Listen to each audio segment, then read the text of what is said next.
بسم اللہ الرحمن الرحیم۔ شروع اللہ کے نام سے جو بڑا مہربان نہایت رحم والا ہے۔ ذکر اسلامک انفوٹیک بائی ذاکرہ کائنات۔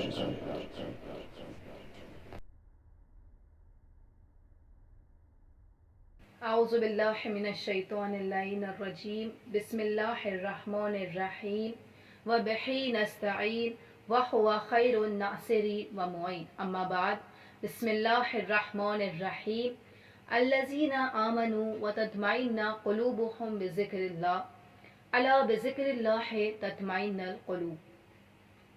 آپ تمام ناظرین کی خدمت میں سلام اقدس پیش کرتی ہوں، انشاءاللہ کہ آپ تمام لوگ خیر و عافیت سے ہوں گے۔ میں نے آپ کے سامنے جس آیت کی تلاوت کی ہے وہ ہے سورہ رات کی آیت نمبر 28، جس میں پروردگار کہہ رہا ہے وہ لوگ جو ایمان لے آئے اللہ کی یاد سے سکون پاتے ہیں۔ آگاہ ہو جاؤ کہ خدا کی یاد سے دلوں کو سکون ملتا ہے۔ یقیناً یہ بات سچ ہے کہ جب انسان خدا کو یاد کرتا ہے اور خدا کی یاد اس کے اندر رہتی ہے تو اس کے اندر ایک سکون و اطمینان رہتا ہے۔ اس سکون و اطمینان کا ہونا اس بات کی دلیل ہے کہ انسان نے پروردگار کو فراموش نہیں کیا ہے۔ یقیناً خدا نے ہم سب کو خلق کیا ہے اور ہمارے جسم کے اندر کئی طریقے کے آرگنز قرار دیے ہیں۔ اگر میں بات کروں ان دو آرگنز کی جس کو انسان ہمیشہ خوش رکھنا چاہتا ہے تو وہ ہیں ذہن اور دل، اور یہاں تک کہ انسان اپنی پوری زندگی اس کوشش میں گزار دیتا ہے کہ وہ کس طریقے سے اپنی ذہن اور اپنے دل کو خوش رکھ سکے۔ تو انشاءاللہ آج کے موضوع میں بات کروں گی کہ ہم کس طریقے سے اپنے دل کو سکون دے سکتے ہیں، اور انسان اسی وقت اپنے دل کو سکون دے سکتا ہے جس وقت وہ اپنے پروردگار کو یاد رکھے۔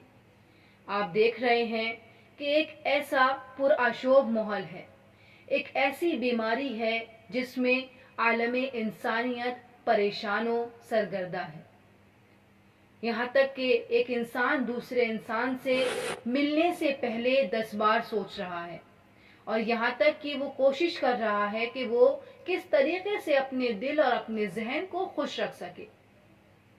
اس پرآشوب ماحول میں بھی ہمیں کچھ افراد ایسے نظر آتے ہیں کہ جن کے اندر سکون و اطمینان ہے۔ وہ لوگ کون ہیں؟ وہ افراد ہیں کہ جنہوں نے اپنے پروردگار کو فراموش نہیں کیا ہے، وہ اپنے پروردگار کا ہمیشہ ذکر کرتے ہیں۔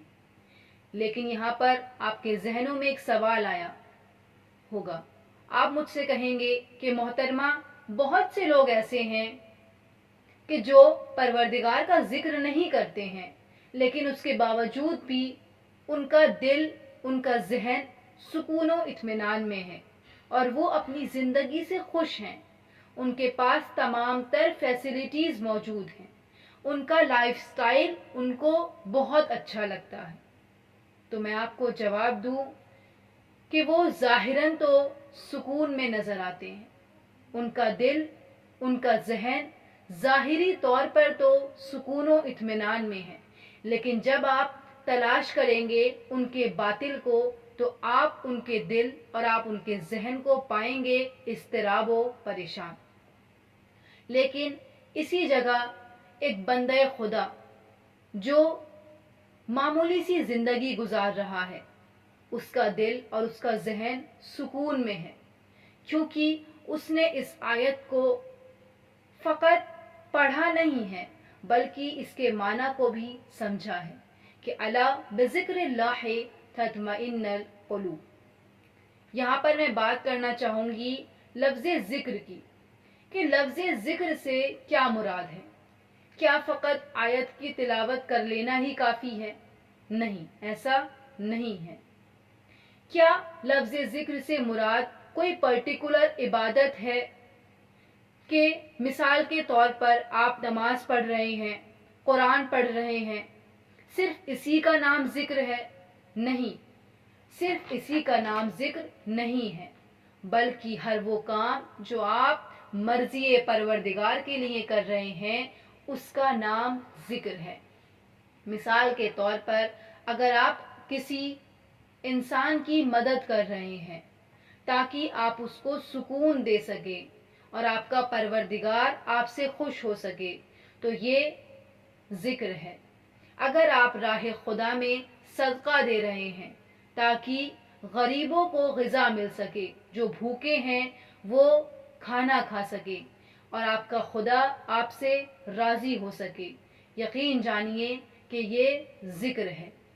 اس پرآشوب ماحول میں جب کہ آپ کسی سے ملاقات نہیں کر سکتے، آپ کسی کی عیادت کے لیے نہیں جا سکتے، اگر کوئی انسان اس بیماری میں گرفتار ہو کر مر جائے تو آپ اس کے جنازے میں شرکت نہیں کر سکتے ہیں، تو اگر آپ اس کے لیے دعا کر رہے ہیں تو یہ ذکر ہے۔ یقیناً جب بھی آپ کا دل پریشان ہو، آپ غمگین ہوں تو اس آیت کی ضرور تلاوت کریے گا، اور میں آپ سے گزارش کرتی ہوں کہ فقط اس آیت کی تلاوت نہیں کریے گا بلکہ اس کے معنی کو بھی سمجھیے گا۔ اگر آپ کے ذہن میں کوئی سوال ہے تو آپ اپنے سوالوں کو کمنٹ باکس میں ضرور لکھیں، انشاءاللہ میں کوشش کروں گی کہ آپ کے سوالوں کے جواب دے سکوں۔ میں تھی آپ کے ساتھ ذاکرہ کائنات رضوی اور آپ روبرو ہو رہے تھے ذکر ٹی وی کے ذریعے۔ والسلام علیکم ورحمۃ اللہ شروع وبرکاتہ۔ اللہ کے نام سے بڑا مہربان نہایت رحم۔ ذکر ٹی اسلامک انفوٹیمنٹ بائی ذاکرہ کائنات رضوی۔